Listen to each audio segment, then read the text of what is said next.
امامت کبھی ظالم کو نہیں ملتی اور ظالم کبھی امام نہیں ہوتا۔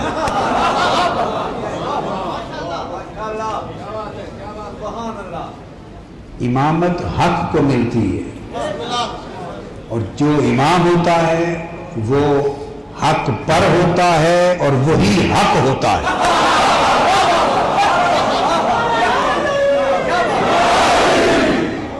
حق پر ہونا اور خود حق ہونا زمین آسمان کا فرق ہے۔ جو سیدھی راہ پر ہوں تو وہ بھی حق پر ہیں، مگر امام تو خود حق ہوتا ہے۔ جو اس امام کی راہ پہ چلتا ہے وہ اہل حق کہلاتا ہے۔ اللہ تبارک و تعالیٰ نے دو نعمتوں کا ذکر ابراہیم علیہ السلام سے کر دیا، ایک نعمت نبوت اور ایک نعمت امامت۔ آپ نے دعا کی باری تعالی تو نے دو نعمتوں کا ذکر کیا ہے، ایک نبوت کا اور ایک امامت کا۔ امامت کی بات تو سمجھ میں آ گئی کہ میری ذریت میں ہوگی، باہر نہیں جا سکتی۔ اب نبوت کا بھی یہ کرم کر دے کہ وہ آخری نبی، سب نبی مگر وہ آخری نبی جس پر نبوت ختم ہوگی وہ بھی میری ذریت کو عطا کر دے۔ پھر آپ نے دعا کی ربنا وابعث فیہم رسولا منہم یتلو علیہم آیاتک ویعلمہم الکتاب والحکمہ ویزکیہم انکا انت العزیز الحکیم۔ باری تعالیٰ مجھے وہ نبی آخر الزمان دے دے، مجھے وہ نبی آخر الزمان دے دے جس پر نبوت ختم ہونی ہے۔ وعدے دو تھے، وعدے کہ نبوت بھی آپ کی ذریت میں، امامت بھی آپ کی ذریت میں۔ تو عرض کیا باری تعالیٰ وہ نبی بھی میری ذریت کو مجھے دے دے جس پر نبوت ختم ہوگی۔ جب دعا کی تو ایک پتھر پہ کھڑے تھے، ایک پتھر پہ کھڑے تھے اور ساری عمر پتھریلی زمین تھی، پتھروں پہ کھڑے ہوتے ہی رہتے تھے اور پتھروں پہ چلتے ہی رہتے تھے، عمر ساری پتھروں پہ گزرتی تھی، پتھریلا علاقہ تھا، ساری زندگی پتھروں پہ چلتے کھڑے ہوتے گزری، مگر کسی پتھر پہ آپ کا نشان پاؤں کا نہ ملا۔ پھر اس روز بھی پتھر پہ کھڑے تھے اور پتھر پہ کھڑے ہو کے دعا کی باری تعالیٰ وہ آخری نبی جس پر نبوت ختم ہوگی میری گود میں دے دے، میری ذریت میں دے دے۔ اللہ پاک نے جواب عطا کیا کما ارسلنا فیکم رسولا منکم یتلو علیکم آیاتنا ویزکیکم ویعلمکم ما لم تکونوا تعلمون۔ ابراہیم تو نے مانگا اور میں نے وہ نبی جس پر نبوت ختم ہوگی تیرے مانگنے پہ عطا کر دیا۔ اب تو آخری نبی کا بابا ہوگا، آخری نبی کا، تو جس پر نبوت ختم ہوگی وہ بھی تیری ذریت میں ہوگا۔ وہ نبوت جس ہستی پہ ختم ہوگی اسے تیری ذریت میں کیا ہے، تیری التجا پر، تیری استدعا پر، تیرے سوال پر، تیری دعا پر عطا کیا ہے۔ اور وہ جو تو نے میرا گھر بنایا ہے اس پر تو نے مجھ سے مانگا کچھ نہیں تھا، وہ تیری دعا تھی کہ میں نے وہ ہستی عطا کر دی جس پر نبوت ختم ہوگی، وہ تیری دعا تھی۔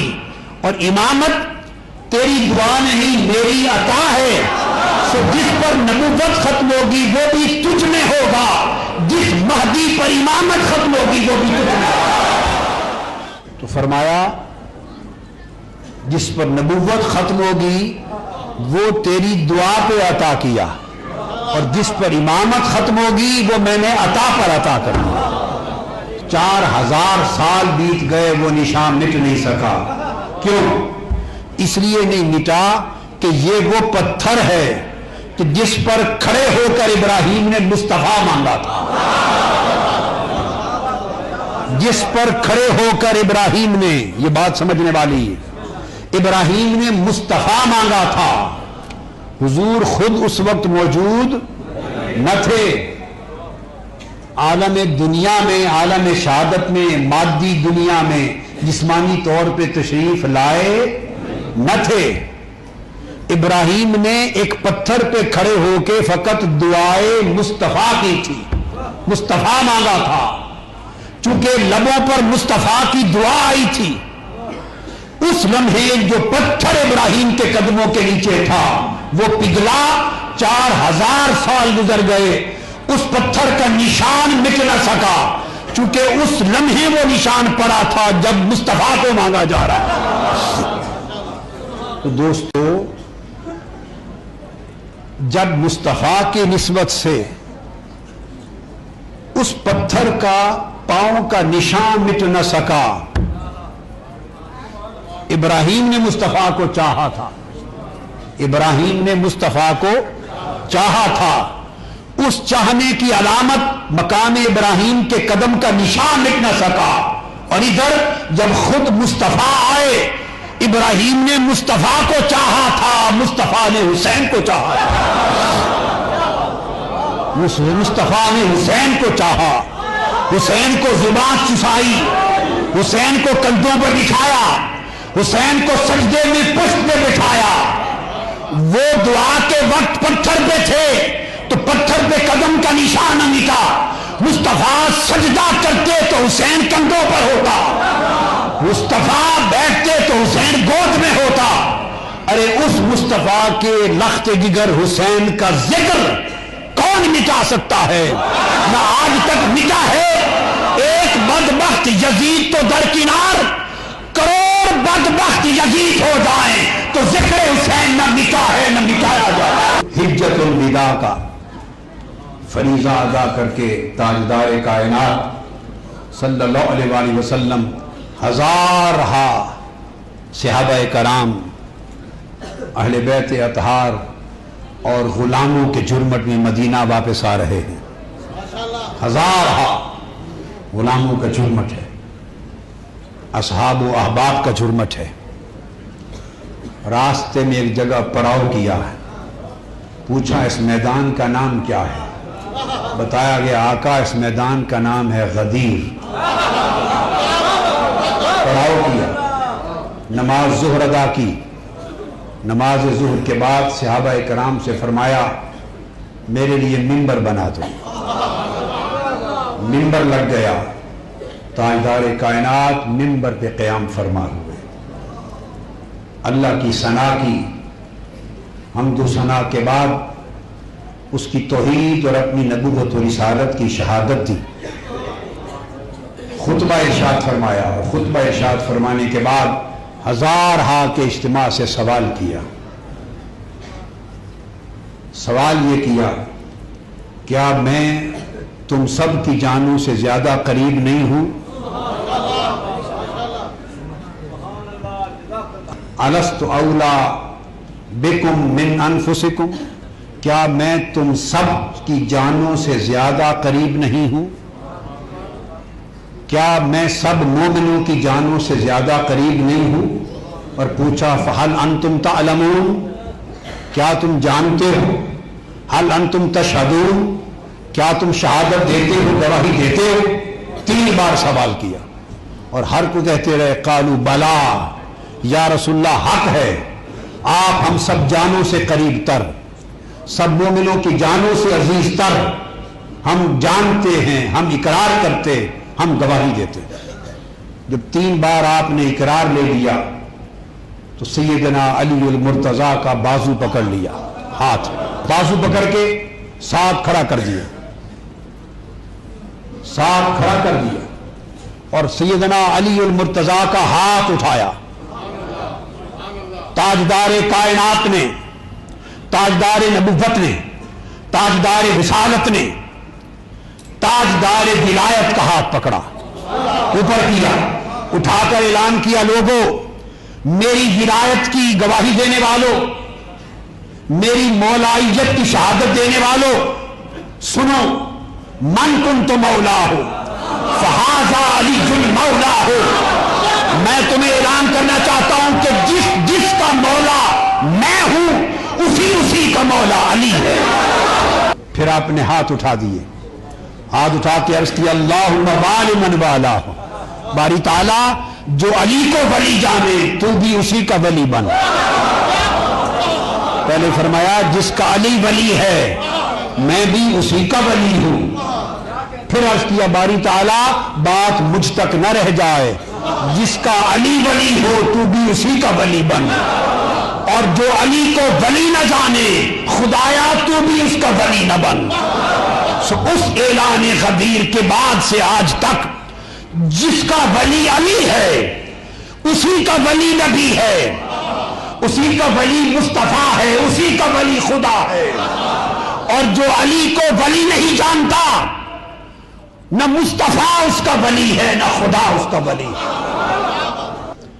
حدیث پاک میں ہے کہ جب سیدنا امام حسین کی، حسن مجتبیٰ اور امام حسین کی ولادت ہوئی، سیدنا علی المرتضیٰ رضی اللہ تعالیٰ عنہ روایت کرتے ہیں، امام احمد بن حنبل نے مسند میں روایت کیا ہے، آپ روایت کرتے ہیں کہ سیدنا مولا علی المرتضیٰ فرماتے ہیں کہ میں نے پہلا بیٹا پیدا ہوا تو نام حمزہ رکھ دیا، خاص بات ہے، پھر دوسرا شہزادہ پیدا ہوا تو نام جعفر رکھ دیا، حمزہ اپنے چچا کے نام پر، جعفر نو مولود ان کے چچا کے نام پر، اپنے بھائی کے نام پر نام رکھ دیا۔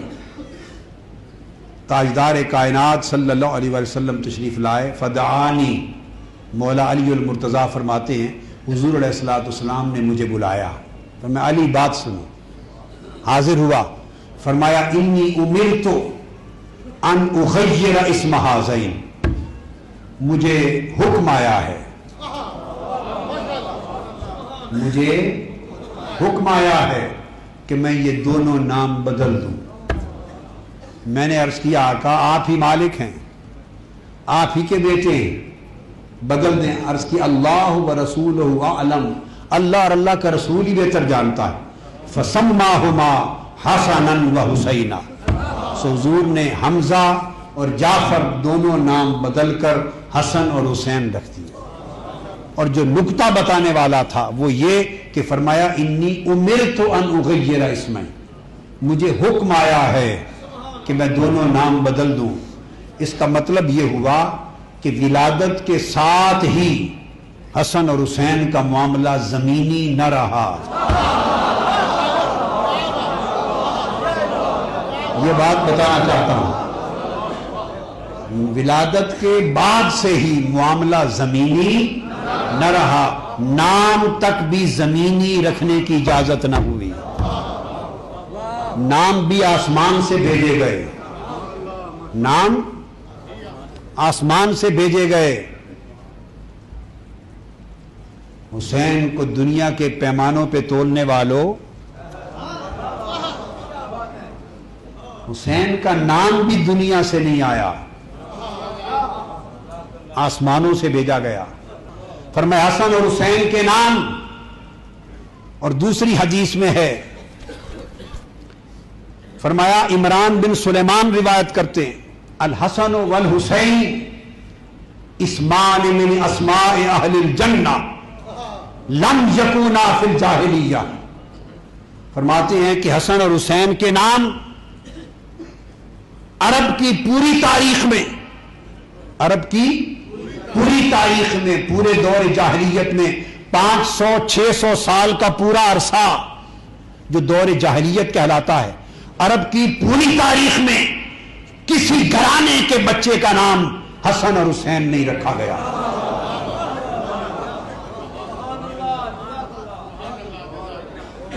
تاریخ عرب میں کسی بچے کا نام حسن اور حسین لم یکونا فی الجاہلیہ، جاہلیت کے دور میں یہ نام 500 سال تک کسی نے نہیں رکھا۔ ایک بات، 3 باتیں کہنا چاہتا ہوں کہ 500 سال کے پورے دور جاہلیت میں حسن اور حسین کسی اور کا نام نہیں ہوا۔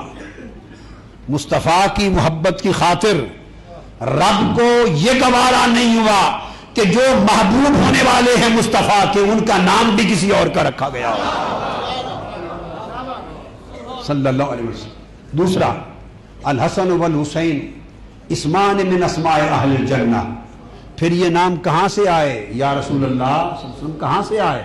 فرمایا یہ دونوں نام جنت کے نام ہیں، یہ زمین کے نام ہی نہیں ہیں۔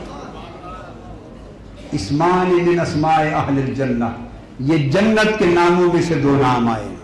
نام دونوں جنت کے ہیں، مگر ان شہزادوں کی ولادت سے پہلے اللہ نے جنت میں بھی ان 2 ناموں کو اپنے پردوں میں چھپا رکھا تھا۔ جنت میں حسن اور حسین کے نام پردوں میں چھپا رکھے تھے، اور جب ان کی ولادت کا وقت آیا تو تاجدار کائنات کو وہ نام بھیجے، اپنے جنت کے پردوں میں سے دونوں نام نکالے اور مصطفیٰ کو وحی کیے، مصطفیٰ کو بھیجے، اور زبان مصطفیٰ سے اللہ نے اپنی جنت کے پردوں سے نکالے ہوئے 2 نام حسن اور حسین شہزادوں کو عطا کر دیے۔ تو محمد کو اپنی حمد کے پردے سے نکالا اور کہا محبوب جب میری چاہت تو ہے، میری چاہت تو ہے، اور مجھے تیری چاہت کی بھی خبر ہے۔ ہائے ہائے ہائے ہائے ہائے ہائے ہائے، خدا کی چاہت مصطفیٰ ہے، سو اس نے اپنی چاہت کو حمد کے پردوں سے نکالا، اور مصطفیٰ کی چاہت، مجھے مصطفیٰ کی چاہت کی قسم، مصطفیٰ کی عظمت کی قسم، مصطفیٰ کی نبوت و رسالت کی قسم، خدا کی چاہت مصطفیٰ، مصطفیٰ کی چاہت حسین، چونکہ وہ حضور کی چاہت ہے۔ جو خدا کی چاہت کو اذیت دے وہ کافر ہو جاتا ہے، اور حسین تو خدا کی دوہری چاہت ہے۔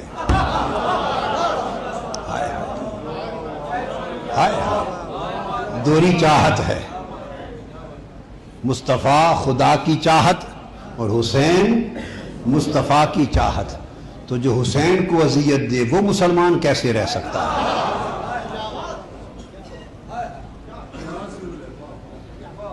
وہ مسلمان کیسے رہ سکتا ہے؟ اس لیے مصطفیٰ کو، نام مصطفیٰ کو اس نے حمد کے پردوں سے نکالا، اور نام حسن و حسین کو اس نے حسن کے پردوں سے نکالا۔ یہ وجہ ہے کہ حسن و حسین صرف حسن کے پردوں سے نہیں آئے، بلکہ حدیث پاک سے پتہ چلتا ہے کہ قیامت کے بعد جب جنت سجے گی، خدا کی عزت کی قسم جنت کا حسن بھی حسن و حسین ہوگا۔